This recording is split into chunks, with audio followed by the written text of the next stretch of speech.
कुछ दिन पहले नो ऑयल फिश बनाई थी जो कि बहुत टेस्टी बनती है और माशाल्लाह से आप लोगों ने उस रेसिपी को बहुत पसंद भी किया। उसके बाद से आप लोगों की बहुत सारी रिक्वेस्ट आ रही थी कि कोई बहुत ही टेस्टी और हेल्दी शोरबे वाली मछली की रेसिपी भी आप लोगों के साथ शेयर की जाए। तो आज एक ऐसी ही स्पेशल शोरबे वाली मछली की रेसिपी आपके साथ शेयर करने जा रहे हैं। अक्सर लोग शिकायत करते हैं कि शोरबे वाली मछली से एक मखसूस स्मेल आती है, लेकिन अगर आप इस रेसिपी से बनाएंगे तो किसी किस्म की कोई स्मेल नहीं आएगी, बल्कि टेस्ट बिल्कुल आपको मुर्गी के कोर में जैसा लगेगा। जिन लोगों का गला खराब है या कमजोरी वगैरह रहती है उन लोगों के लिए इस रेसिपी का इस्तेमाल बहुत ही बेहतरीन रहता है। वीडियो को आखिर तक देखिएगा क्योंकि कुछ बहुत ही जरूरी टिप्स और कुछ उन गलतियों के बारे में भी आपको बताएंगे जो आम तौर पर शोरबे वाली मछली बनाने के दौरान कर दी जाती हैं, जिस वजह से ना तो वो टेस्ट बन पाता है और स्मेल भी रह जाती है। हमने मछली के 5 पीसेस लिए हैं और जब हम इन्हें लाए थे इनके ऊपर नमक लगा हुआ था। लाने के बाद इन्हें हमने खुले पानी से धो लिया था और उसके बाद 2 घंटे के लिए हमने इन्हें खुश्क होने के लिए छोड़ दिया था। आप भी मछली को धोने के बाद इसे ड्राई जरूर होने दीजिएगा, कम से कम 1 से 2 घंटे। ऐसे मछली के अंदर जो पानी होता है वो निकल जाता है। उस पानी को निकालना बहुत जरूरी है क्योंकि उसमें स्मेल होती है। अब सबसे पहला स्टेप ये है कि हम मछली को मैरिनेट करेंगे इस मसाले से। मसाला आपने कैसे तैयार करना है, आपने 1 चम्मच लाल मिर्च पाउडर लेना है, आधा चम्मच नमक लेना है और 1 से 2 चुटकी आपने हल्दी भी लेनी है। इन तीनों मसाला जात को आपने अच्छी तरह मिक्स कर लेना है और इस मसाले से हम मछली को मैरिनेट करेंगे। अक्सर लोग शिकायत करते हैं कि जो फ्राइड मछली होती है वो तो बहुत टेस्टी होती है, लेकिन शोरबे वाली मछली थोड़ी फीकी फीकी होती है।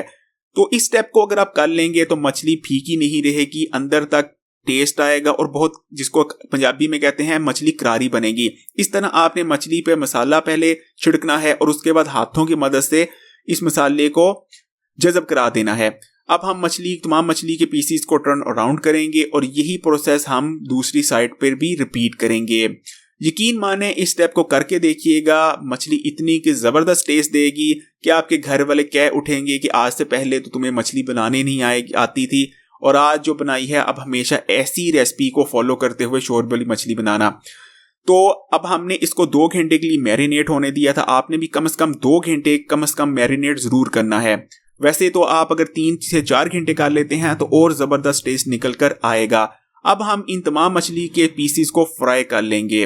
अब मछली को फ्राई करने से 2 चीजें होंगी। सबसे पहले तो हमने जो मैरिनेशन की थी वो बहुत अच्छी तरह से एक फ्लेवर उसका निकल कर आ जाएगा। और दूसरी चीज, जैसा कि आप जानते हैं मछली बहुत हेल्दी होती है लेकिन इसके अंदर एक मखसूस स्मेल होती है। इस तरह अगर आप फ्राई कर लेते हैं मछली को ग्रेवी बनाने से पहले तो मछली का ना सिर्फ जो एक्स्ट्रा पानी होता है वो ड्राई आउट हो जाता है और मछली की जो स्मेल होती है वो बिल्कुल खत्म हो जाती है, बिल्कुल उसका नामो निशान नहीं रहता। अब हम ग्रेवी बनाने लगे हैं। ग्रेवी बनाने के लिए हमने सबसे पहले ऑयल को गर्म कर लिया था और गर्म ऑयल में हमने आधा चम्मच डाला है मेथी दाना। मेथी दाना हमने अब इसको अकड़ा लेना है। मेथी दाने के बाद हम डालेंगे इसमें आधा चम्मच ही अजवाइन। मेथी दाना, अजवाइन और कलौंजी, इन तीनों चीजों को हमने अकड़ा लेना है सबसे पहले। ये तमाम तीनों मसाले आधा आधा चम्मच थे। इन तीनों मसालों को जब भी आप कोई भी मछली की रेसिपी बनाएं आपने लाजमी शामिल करना है। ये ना सिर्फ मछली के साथ बहुत जबरदस्त टेस्ट देते हैं बल्कि मछली की जो ग़िज़ाइयत होती है वो और बढ़ा देते हैं और मछली अच्छी तरह से हजम होती है। ये हमने 2 मीडियम साइज के चॉप हुए हुए प्याज भी डाल दिए हैं और अब हम इन्हें लाइट ब्राउन करेंगे। अच्छा, इस एक चीज याद रखिएगा, अक्सर लोग जो है मछली की जो ग्रेवी बनाते हैं तो प्याज को ज्यादा ब्राउन नहीं करते, तो आपने ये गलती नहीं करनी। आप देख सकते हैं हमने अच्छा खासा ब्राउन किया है, जलाना बिल्कुल नहीं है लेकिन जरा ब्राउन कर लीजिएगा क्योंकि इससे मछली का शोरबा बहुत टेस्टी बनता है। अब हमने 2 खाने के चम्मच लहसुन अदरक का पेस्ट लिया है। अब हम थोड़ा सा इसको मजीद भूनेंगे ताकि लहसुन अदरक का पेस्ट का जो कच्चापन है वो भी खत्म हो जाए। ये छोटी छोटी बातें होती हैं जिसका आपने लाजमी ख्याल रखना है, खासकर इस रेसिपी को बनाते वक्त। आपने कोई भी स्टेप आगे पीछे नहीं करना और सेम इसी रेसिपी को फॉलो करना है। मसाला जात में अब हम डालने लगे हैं। हमने 1 चम्मच लाल मिर्च पाउडर डाला है, 1 चम्मच ही हमने सूखा धनिया डाला है और आधा चम्मच हमने नमक शामिल किया है। नमक एहतियात से शामिल कीजिएगा। और ये है आधा चम्मच हमने डाला है भुना कुटा जीरा और 2 चुटकी हमने हल्दी डाली है। नमक को एहतियात से डालिएगा क्योंकि पहले भी हमने 2 जगह नमक डाला है, इस चीज को याद रखिएगा। तो नमक थोड़ा डालिएगा। नमक अगर तेज हो जाए तो उसका कुछ नहीं हो सकता, लेकिन अगर नमक आप थोड़ा हल्का डालते हैं तो बाद में डाला जा सकता है। अब हम थोड़ा सा इसमें पानी डालेंगे और मसाला जात को अच्छी तरह से भून लेंगे। एक चीज याद रखिएगा, जब भी आपने ड्राई मसाला जात डालने हैं तो पानी जरूर शामिल करना है, क्योंकि अगर ड्राई मसाला जात के साथ पानी नहीं डाला जाए तो वो जल जाते हैं और उनका जो फ्लेवर होता है वो सारा डिस्ट्रॉय हो जाता है। और अब हम इसको थोड़ा सा भून लेंगे मजीद, और उसके बाद हम अपनी मछली को शामिल करेंगे। और ये आप देख सकते हैं कि मसाले ने घी छोड़ दिया है। और अब आपने एक और टिप याद रखनी है, ये आप देख सकते हैं कि हम डोई की मदद से जो हमारा मसाला है उसको इस तरह से कूट रहे हैं। और आपने भी मसाले को ग्राइंड वगैरह नहीं करना, आपने डोई की मदद से ही, डोई ले लीजिएगा जो लकड़ी की होती है, इस तरह से कूट लेना है। ऐसे जो शोरबा है वो बहुत ज़बरदस्त बनेगा और आपके शोरबे में प्याज वगैरह नज़र नहीं आएगा। और हमारा मसाला अच्छी तरह से भून चुका था और अब हमने इसमें दही शामिल कर दिया है। दही शामिल करने के बाद अब हम दही को भी थोड़ा भून लेंगे और उसके बाद हम मछली शामिल करेंगे। और ये आप देख सकते हैं बहुत ज़बरदस्त सी ग्रेवी बन रही है, और जब पूरी रेसिपी बनकर तैयार हो जाएगी तो बहुत ही ज़बरदस्त हो जाएगी। और ये एक और बहुत ज़बरदस्त चीज़ है, ये है इमली।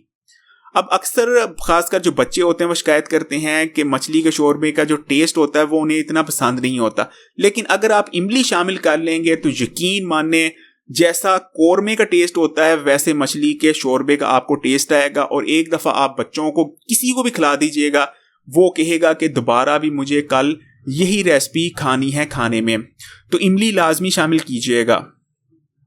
और माशाल्लाह से हमारी ग्रेवी बिल्कुल भुन चुकी है और इस स्टेप पर हम अपनी मछली को शामिल कर देंगे। तमाम मछली के पीसेस शामिल कर देंगे और बहुत एहतियात से, क्योंकि मछली बहुत नाजुक होती है और जिस ऑयल में हमने मछली को फ्राई किया था वो ऑयल भी हमने डाल देना है, वो ज़ाया नहीं करना, क्योंकि उसमें काफ़ी ज़बरदस्त फ्लेवर है।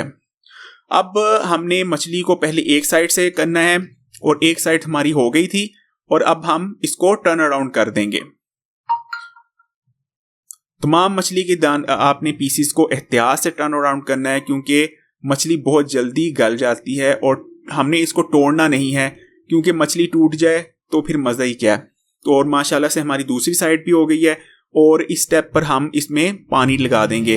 अब अपने हिसाब से मछली का शोरबा रख सकते हैं। अगर आपने थोड़ा गाढ़ा रखना है तो पानी कम डालिएगा, अगर आप ज़्यादा पतला शोरबा पसंद करते हैं तो ज़्यादा डाल सकते हैं, लेकिन हमने थोड़ा पानी डाला है क्योंकि हमारे यहाँ थोड़ा गाढ़ा शोरबा पसंद किया जाता है। और आखिर में हमने गरम मसाला पाउडर इसके ऊपर छिड़क लिया है और माशाल्लाह से हमारी ज़बरदस्त मछली की रेसिपी तैयार है। थोड़ा सा हरा धनिया भी डाल लेंगे और ज़बरदस्त रेसिपी तैयार है और पूरा किचन इस वक्त इस रेसिपी की महक से महक रहा है। वीडियो अच्छी लगी तो लाइक करें और अगर अभी तक Hakim Ali health and beauty tips को सब्सक्राइब नहीं किया तो अभी लाल बटन दबाकर इस चैनल को सब्सक्राइब करने के बाद घंटी के आइकॉन को भी दबा दें और ऑल नोटिफिकेशन को भी सिलेक्ट कर लीजिएगा।